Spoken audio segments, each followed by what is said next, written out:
I'm Juliet Robinson, otherwise known as the Sanity Nanny, and I'm here on this video going to talk to you about my 4E's approach to sleep. Now, many parents with a new baby really, this is the main topic that new parents really struggle with, and I'm not surprised why, because there is so much information out there on the internet and it can be completely overwhelming.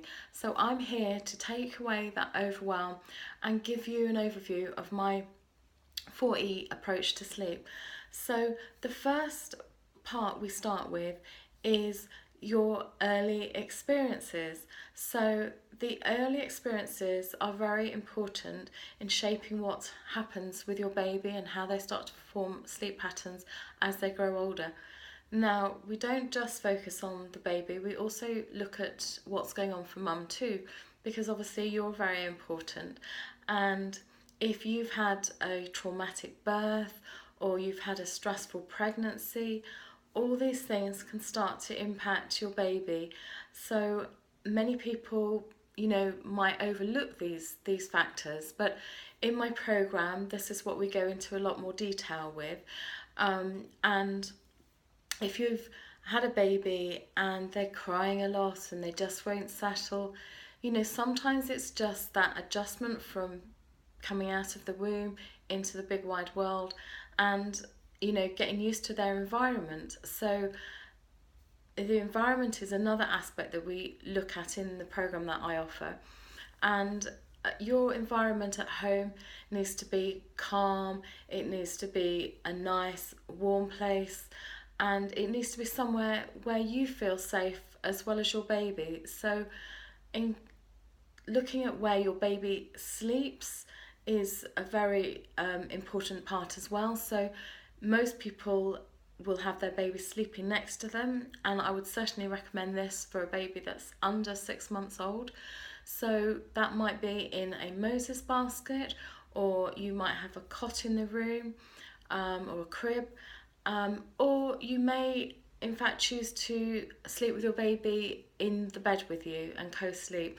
So again, this is perfectly safe if you do this in the right way, and there is no smoking in the house, there are no drafts, and your baby doesn't get overheated. So long as you're protecting your baby and making sure that they're safe and there's enough space between you so that you're not going to sort of roll on top of your baby, then it's perfectly safe for your baby to sleep in the bed with you.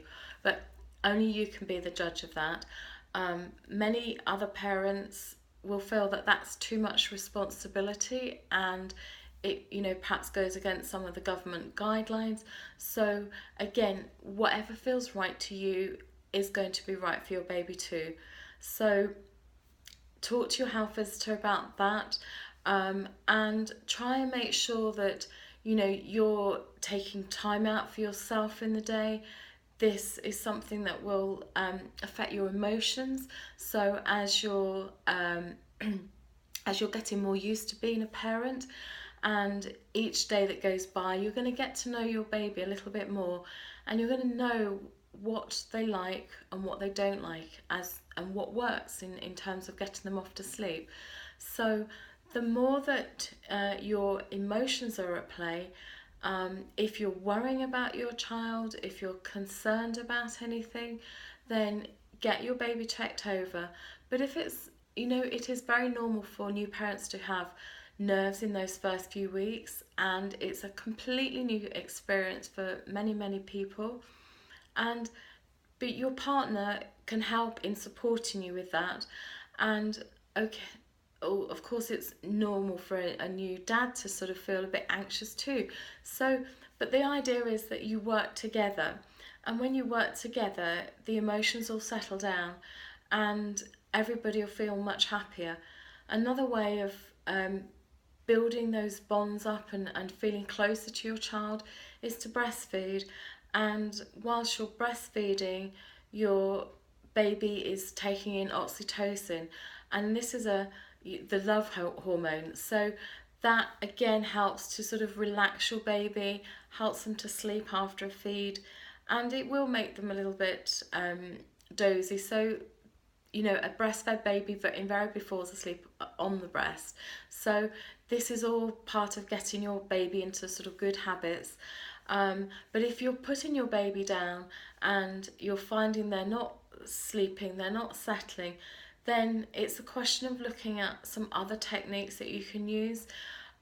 So that might be rocking your baby, it might be singing to your baby, a lullaby, it may be putting some music on, although I wouldn't recommend mobiles in the first few weeks. Your baby needs to, as I say, be very close to you. So physical contact, being held over your shoulder or against your chest, all these things will help your baby settle, because your baby will, their heartbeat will be tuning in with yours, and the more relaxed you are, the more relaxed your baby will be. So the last E that I talk about in my course is your expectations as a parent.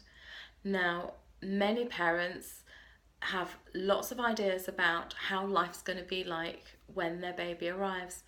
However, you might not have the birth that you're expecting. Your baby may arrive early, they may arrive late. You may have had a difficult birth or not the birth that you planned for.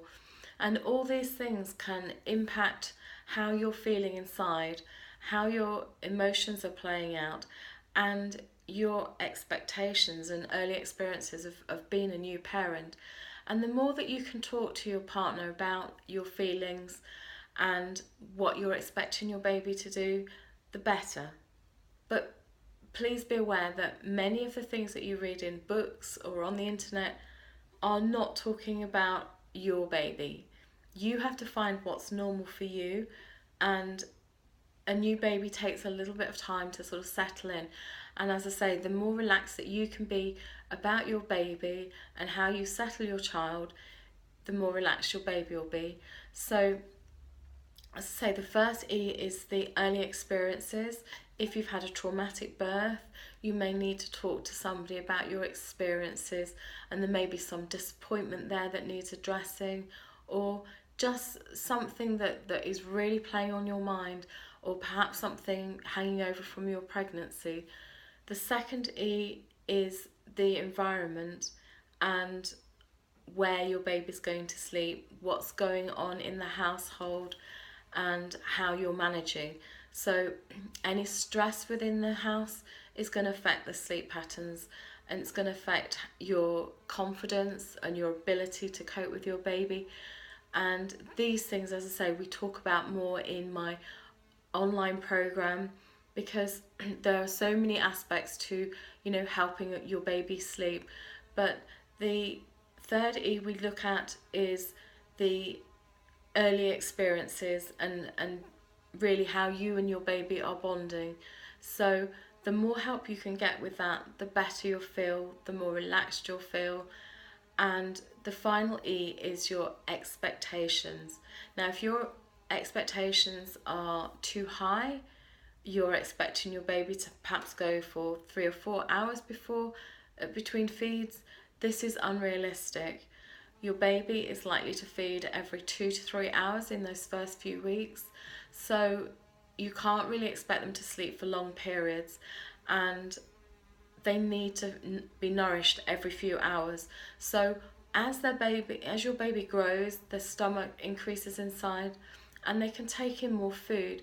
And the more food they have, the longer they'll sleep. So sleep and feeding is very much interrelated.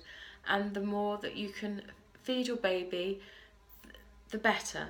And especially if you're trying to establish breastfeeding.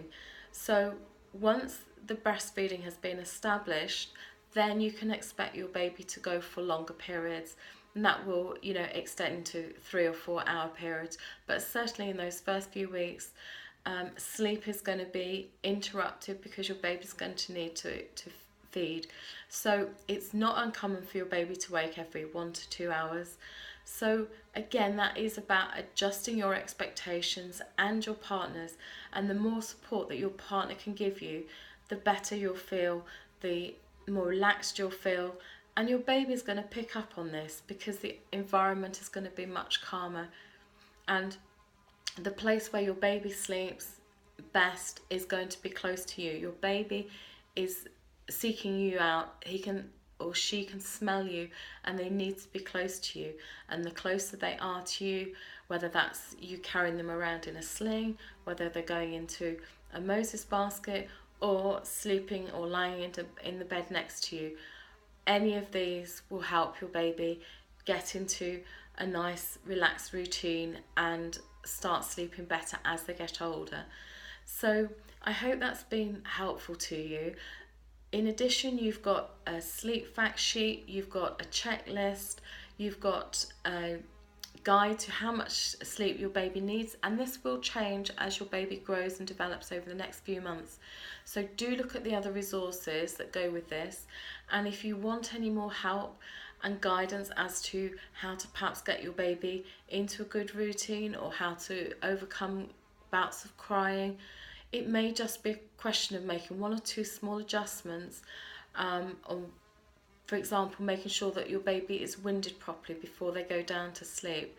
So there are many little things that we can look at, but obviously if you're struggling with something and this isn't going away and you're just feeling like your confidence is being zapped from you, or you're still feeling in that overwhelm of becoming a parent and having the responsibility of a new baby, we look at all these things in the course that I've got. And so if you want any more information about that, then please do look at that. But aside from that, do take time to look at the worksheets that are attached with this program, and I'm sure you'll start to feel better soon, and your baby's sleep habits will soon settle into a nice familiar routine, and each day you're going to feel a bit better and a bit stronger, and that love and that bond between you and your child will grow. So this is Juliet Robinson. If you need any more help, please visit my website. That's www.sanitynanny.com. And if anybody would like to book a private consultation with me, then I'm available for that too. So please do enjoy your baby, take on board the tips and techniques, and don't be too hard on yourself. Really enjoy those first few weeks. It's a very special time with your baby, and I wish you well for the future, and I hope to see you on another program soon. So thank you for watching, and take care of yourself and your new baby.